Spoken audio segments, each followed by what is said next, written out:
آج کی دو سب سے بڑی خبریں، ایک تو آپ صبح سے ہی دیکھ رہے ہیں، پی آئی اے فائنلی پرائیویٹائز ہو گئی. قریباً 20 سال بعد کوئی پہلی بڑی پرائیویٹائزیشن ہوئی ہے. 135 ارب میں پی آئی اے بک گئی. عارف حبیب کنسورشیم میں لیا لکی سیمنٹ. بڑی انٹرسٹنگ بڈنگ تھی، آپ نے بھی دیکھا ہوگا. تقریباً 17 باری بڈز ہوئی، کاؤنٹر بڈز ہوئی، اور جو 115 سے بڈ شروع ہوئی تھی وہ جا کے 135 پہ ہوئی. نقص نکالنے ہو تو بہت سے نکائے سب کہہ سکتے ہیں. آپ کہیں گے جی بہت بڑی سویٹنر ڈیل تھی. دیکھیں ابھی بھی قریباً 830-840 ارب روپے کا جو نقصان ہے وہ گورنمنٹ نے اپنے ذمہ لیا ہے. جو آپ کے پیسے جو یہ نقصانات پارکڈ ہیں اگلے 10-12 سال تک 30 سے 35 ارب روپے ابھی بھی گورنمنٹ کو دینے پڑیں گے ٹیکس پیئر کے حصے سے. مگر ہر سال قریباً 50 ارب کا ایک ٹیکہ لگتا تھا. وہ بلیڈنگ آج رک گئی ہے. کیا اس کے کانسیکوینسز ہوں گے؟ دو سوال بار بار اٹھتے تھے معیشت کے اوپر.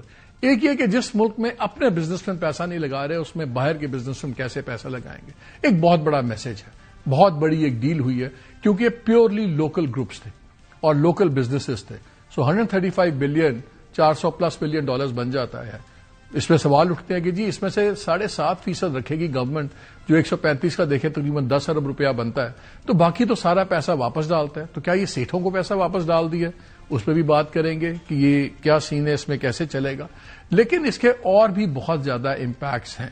سو ہم اس کو ذرا آج ڈیل کو ڈسکس کریں گے. اور دوسری بڑی خبر جو ہے وہ یہ ہے کہ آج پرائم منسٹر شہباز شریف صاحب نے دوبارہ ایک بار پھر ڈائیلاگ کی آفر دی ہے پی ٹی آئی کو. اب آپ کو پتا ہے کہ 8 فروری کو ایک نیشن وائڈ اسٹرائک، پہیا جام ہڑتال اناؤنس ہوئی ہے، شٹر ڈاؤن اسٹرائک اناؤنس ہوئی ہے. اس کو انیشل ریاکشن میں علیمہ خان نے اڑا کے رکھ دیا اور انہوں نے کہا جی جب ہم کال دیتے ہیں تو یہ چیز تو نہیں ہوگی. اس پہ بھی بات کریں گے پروگرام کے سیکنڈ حصے میں کہ کیا یہ ایک اپرچونٹی ہے پی ٹی آئی کے لیے کہ ایک ڈائیلاگ کھولیں، بیکاز ابھی تک جتنی بھی سخت زبانیں ہوئی ہیں اس کا نتیجہ عمران خان کی سختیاں بڑھنے میں ہوا ہے. کوئی کسی قسم کی ریلیف نہیں لے چکے. لیکن پہلے ہم پی آئی اے پہ بات کریں گے. مجھے جوائن کیا رانا احسان افضل صاحب نے ہمارے ساتھ ہیں، coordinator to the prime minister on commerce. ہمیں محمد زبیر صاحب نے جوائن کیا ہوا ہے، فارمر پرائیویٹائزیشن منسٹر رہے ہیں، فارمر گورنر سندھ رہے ہیں. اور ڈاکٹر خاقان نجیب نے اکانومسٹ ہیں، former adviser to ministry of finance بھی رہے ہیں. لیکن پی آئی اے کی تاریخ بھی بڑی زبردست ہے. میں چاہتا ہوں گفتگو شروع کرنے سے پہلے چھوٹا سا ایک لیٹس ہیو اے کوئک لک کہ پی آئی اے کہاں تھی اور کہاں آ کے بیٹھی. پاکستان انٹرنیشنل ایئر لائنز ایک ایسا نام جس کے بارے میں کہا جاتا تھا کہ باوقار لوگ باکمال پرواز. 1960 میں پی آئی اے ایشیا کی وہ پہلی ایئر لائن بنی جس نے جیٹ دور کا آغاز کر کے بوئنگ 707 طیارہ اڑا کر پورے براعظم کو پیچھے چھوڑ دیا. اس وقت چین، انڈیا اور جاپان جیسے ممالک بھی پرانے انجن والے جہازوں پر انحصار کر رہے تھے. یہ وہ وقت تھا جب پی آئی اے صرف ایک ایئر لائن نہیں بلکہ سٹائل اور فیشن کی علامت تھی. 1966 میں دنیا کے مشہور ترین فرانسیسی فیشن ڈیزائنر پیئر کارڈن نے پی آئی اے کے عملے کے لیے خصوصی یونیفارم ڈیزائن کیا. نقل بعد میں کئی عالمی ایئر لائنز نے کی. پی آئی اے کی ایئر ہوسٹس کا وقار اور ان کا لباس دنیا بھر کے ایئرپورٹس پر پاکستان کی پہچان بن گیا. اسی دور میں جب امریکی خاتون اول جیکولین کینیڈی نے پی آئی اے میں سفر کیا تو وہ سروس کے معیار سے اس قدر متاثر ہوئی کہ انہوں نے پائلٹ کا شکریہ ادا کرتے ہوئے وہ تاریخی جملہ کہا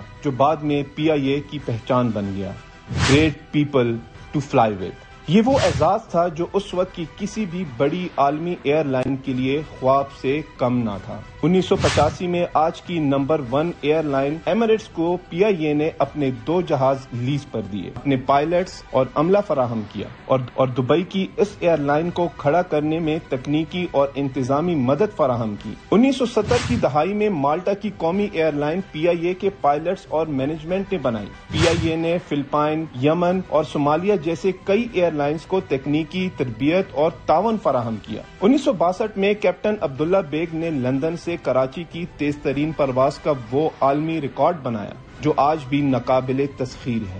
یہی وہ ایئر لائن تھی جس نے 1964 میں مغربی دنیا کے لیے چین کا راستہ کھولا. اور مشرق و مغرب کے درمیان پل کا کردار ادا کیا، لیکن 90 کی دہائی سے سیاسی مداخلت اور اقربا پروی کی وجہ سے زوال کا وہ سفر شروع ہوا جو آج تک ختم نہیں ہو سکا۔ جہاں ایک جہاز کے لیے 150 ملازمین ہونے چاہیے تھے، وہاں سیاسی بنیادوں پر 450 لوگ بھرتی کر دیے گئے۔ نتیجہ یہ نکلا کہ منافع خسارے میں بدل گیا اور پی آئی اے بوجھ بنتی گئی۔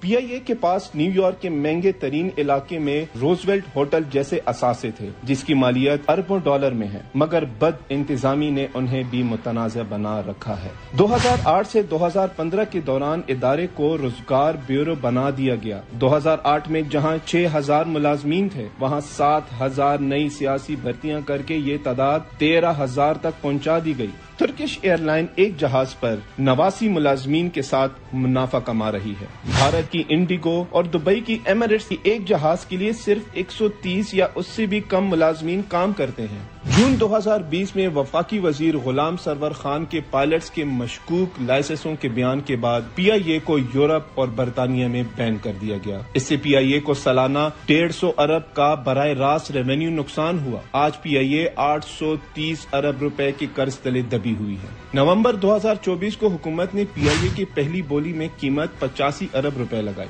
لیکن صرف ایک بولی بلو ورلڈ گروپ کی آئی جو صرف 10 ارب روپے تھی۔ آج ایک بار پھر پی آئی اے کی بولی لگائی گئی۔ Bid is 116.25 billion. We would like to increase our bid to 120.25 billion. 135 billion. Arif Habib consortium نے پی آئی اے کی نجکاری کے لیے بولی جیت لی، پاکستان انٹرنیشنل ایئر لائن خرید لی۔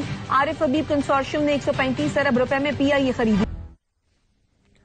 یہ ایئر لائن تھی great people to fly with, پھر اس کو نام مذاق بن گیا پرے آئی ارائیو، وہاں سے ہم وہاں پہنچے، یہ صورتحال تھی۔ لیکن ایک چیز واضح کر دیں کہ میری 2 منسٹر سے ہی بات ہوئی، صبح سے آپ نے بہت سے چینلز پہ ہیڈ لائنز دیکھی ہوں گی کہ جی پی آئی اے بک گئی اور ساتھ 5 اثاثے بھی بک گئے۔ انہوں نے کلیئر کیا ہے کہ جی اس میں یہ روزویلٹ ہوٹل، پیرسول ہوٹل اور دوسرے اثاثے نہیں ہیں کیونکہ وہ ہولڈنگ کمپنی میں ہے، اور یہ جو ڈیل ہے یہ صرف پی آئی اے کی اور اس کے آپریشنز کی ہے۔ سو یہ ہم کلیریفیکیشن کر دیں کہ یہ بیکاز اس پہ ہی بہت بات ہو رہی تھی کہ جی آپ نے صرف 10 بلین لیا ہے کنسورشیم سے، باقی تو آپ نے سارے کا سارا واپس ایئر لائن میں ڈال دینا ہے، اور جو اب خرید رہے ہیں گروپ ان پہ لازم ہے کہ اگلے 5 سالوں میں انہوں نے 80 بلین کم از کم روپے اس میں انفیوز کرنے ہیں، ڈالنے ہیں۔ دوسری خبر یہ بھی ہے کہ جو 25% کا آپشن ہے کہ اگلے 90 دن میں اس گروپ کے پاس آپشن ہے کہ جو باقی 25% شیئرز ہیں وہ بھی خرید لیں۔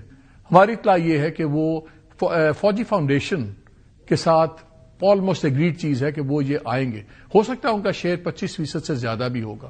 اس کا فائنینشیل مسئلہ اور دوسرے علاوہ ایک اور بھی فائدہ ہے، کیونکہ معاہدے میں یہ ہے کہ اگلے 1 سال تک کسی ملازم کو فارغ نہیں کرے گی نئی مینجمنٹ۔ اس کا مطلب ہے نیگوسیشنز، اس کا مطلب ہے بڑی ان کی سخت خونخوار قسم کی یونینز ہیں پی آئی اے کی۔